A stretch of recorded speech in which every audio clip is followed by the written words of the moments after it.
கிரிக்கெட்ல batting average அப்படின்னா என்ன அப்படிங்கிறது தான் இந்த வீடியோல நம்ம பார்க்க போறோம். நிறைய பேருக்கு தெரிஞ்சிருக்கும், தெரிஞ்சவங்களும் பாருங்க, தெரியாதவங்களும் பாருங்க. பேட்டிங் ஆவரேஜ் அப்படின்னா என்ன அப்படின்னு கேட்கும்போது நிறைய பேர் தப்பா தான் புரிஞ்சு வச்சிருக்காங்க. உதாரணத்துக்கு ஒருத்தர் 10 மேட்ச்ல 1000 ரன்கள் அடிக்கிறாரு அப்படின்னு சொன்னா அவருடைய ஆவரேஜ் எவ்வளவு அப்படின்னு சொல்லிட்டு கேட்டா நிறைய பேர் டக்குன்னு 100ன்னு சொல்லிடுவாங்க. உண்மையிலே அப்படிதான் ஆவரேஜை கணக்கிடணுமான்னு கேட்டா அப்படி கணக்கிடக்கூடாது.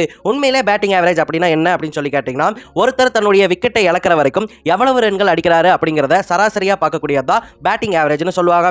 இதற்கான ஃபார்முலா என்னன்னு கேட்டீங்கன்னா பேட்ஸ்மேன் அடித்த மொத்த ரன்கள் வகுத்தல் அவர் அவுட் ஆன எண்ணிக்கை. இப்படிதான் இன்டர்நேஷனல் கிரிக்கெட்ல பேட்டிங் ஆவரேஜ் ஆனது கணக்கிடப்படுது. உதாரணத்துக்கு 2019 வேர்ல்டு கப்ல ரோஹித் சர்மா 648 ரன்களை 9 போட்டிகள்ல அடிச்சாரு. இப்போ இந்த டோர்னமெண்ட்ல அவருடைய ஆவரேஜை எப்படி கணக்கிட்டாங்க அப்படின்னு சொல்லி கேட்டீங்கன்னா 648 வகுத்தல் அவர் அவுட் ஆன எண்ணிக்கை. அந்த டோர்னமெண்ட்ல அவர் ஒரு தடவை நாட் அவுட் ஆகி போயிருப்பாரு. அதனால 9 மேட்ச்ல 1 கழிச்சிங்கன்னா 8 கிடைக்கும். 648 வகுத்தல் 8ன்னு போடுவாங்க. அப்படி போட்டா 81 வரும். ஸோ அந்த டோர்னமெண்ட்ல அவருடைய ஆவரேஜ் 81 இருந்திருக்கு. இதை நீங்க எங்க வேணா போய் செக் பண்ணலாம். சில பேர் இன்னுமே நம்பியிருக்க மாட்டீங்க, அவங்க நம்புறதுக்காக ஒன்று சொல்கிறேன். MS தோனி அவர்களுடைய ODI ஆவரேஜ் பார்த்தீங்கன்னா 50.57. அவர் 297 இன்னிங்ஸ் ஆடி இருக்காரு.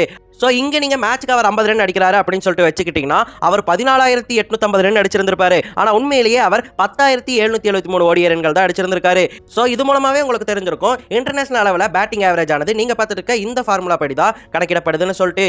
இந்த வகையில் இன்டர்நேஷனல் கிரிக்கெட் அரங்கிலேயே ஒரு ஃபார்மேட்டில் அதிக ஆவரேஜ் வச்சிருக்கக்கூடிய பிளேயர் யாருன்னு கேட்டிங்கன்னா அது OG டான் பிராட்மேன் தான். பிராட்மேன் 52 டெஸ்ட் போட்டிகள்ல 6,996 ரன்கள் அடிச்சிருக்காரு.